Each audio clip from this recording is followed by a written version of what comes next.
ये पूरा मामला कानूनी पेचीदगियों में भी फंसा हुआ है, उलझा हुआ है और इसे आसानी से समझने की आवश्यकता है, क्योंकि सर्वोच्च न्यायालय की तरफ से भी आर्टिकल 25 के उस हिस्से का जिक्र किया जाता है जहां पर प्रोपोगेशन ऑफ रिलीजन यानी कि धर्म के प्रचार प्रसार की बात सामने आती है।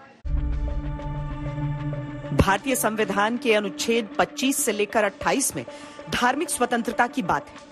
संविधान की ये धाराएं किसी भी व्यक्ति को यह आजादी देती हैं कि वो किसी भी धर्म का पालन कर सकता है। अनुच्छेद 25 से लेकर अनुच्छेद 28 किसी भी व्यक्ति को यह भी अधिकार देता है कि वो धर्म का प्रचार प्रसार और प्रवचन कर सकता है। हर आदमी को हिंदुस्तान में फंडामेंटल राइट है अपनी स्वतः चॉइस करने का और अपने किस रिलीजन में विश्वास रखना है, ये हर एक इंडिविजुअल को उसका खुद का अधिकार होता है।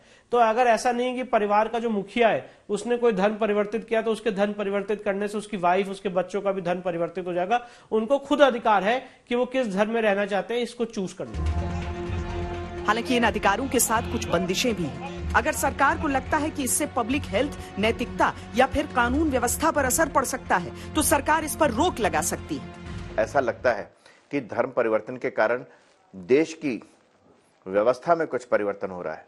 एक बार देश का विभाजन झेल चुके हैं हम लोग। स्वतंत्रता के बाद धर्म के आधार पर भारत का विभाजन हुआ, इसमें किसी को कोई दो राय नहीं है, इसमें कोई असहमत नहीं हो सकता। अगर धर्म के आधार पर भारत का एक बार 1947 में विभाजन हुआ तो धर्मांतरण से अगर डेमोग्राफी में अगर परिवर्तन होता है, क्वालिटेटिव बहुत ज्यादा परिवर्तन होता है, तो आप समझ लीजिए उसका असर क्या हो सकता है। दरअसल भारतीय संविधान में दी गई धार्मिक स्वतंत्रता का ये मतलब ये नहीं कि किसी दूसरे व्यक्ति पर अपना धर्म थोपा जाए या दूसरे धर्म के मानने वाले किसी व्यक्ति को अपना धर्म मानने के लिए बाध्य किया जाए या किसी और का जबरन धर्म परिवर्तन किया जाए।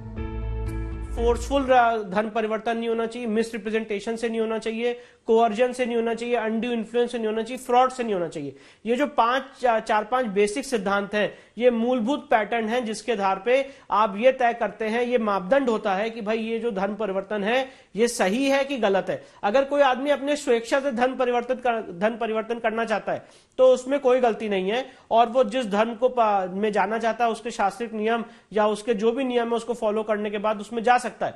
पर फोर्सफुल तरीके से, अनड्यू इन्फ्लुएंस से, फ्रॉड से, मिस रिप्रेजेंटेशन से, कोअर्जन से अगर धर्म परिवर्तन होता है तो वो गलत है। एक मामले की सुनवाई करते हुए शीर्ष अदालत ने माना है कि जबरन धर्मांतरण एक गंभीर मुद्दा है।